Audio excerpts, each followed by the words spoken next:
अस्सलामुअलैकुम। घरेलू टोटके।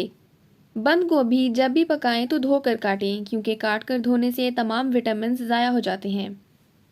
बैंगन काट कर कुछ देर के लिए रख दें तो उनकी रंगत स्याह पड़ जाती है। अगर उन्हें काटने के बाद नमक मिले पानी में भिगो दिया जाए तो रंगत तब्दील नहीं होगी। मटर। उबलते हुए पानी में मटर के चंद छिलके डालने से रंगत और मिठास में इजाफा हो जाता है।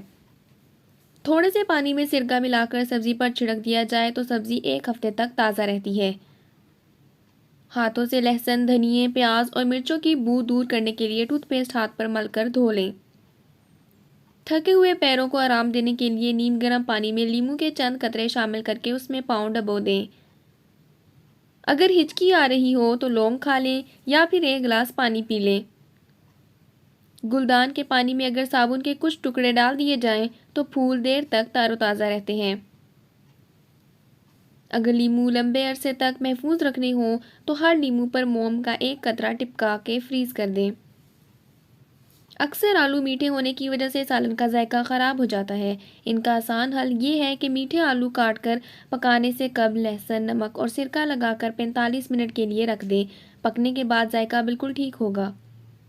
साग पकाने से कबल अगर उसे खोलते पानी में उबाल लिया जाए तो लज्जत बढ़ जाती है। तंदूरी रोटियों को ताज़ा करने के लिए उन पर पानी लगाएं और गर्म तवे पर हल्की आंच पर पतीले से ढककर रख दें। 10 मिनट बाद रोटियां ताज़ा हो जाएंगी।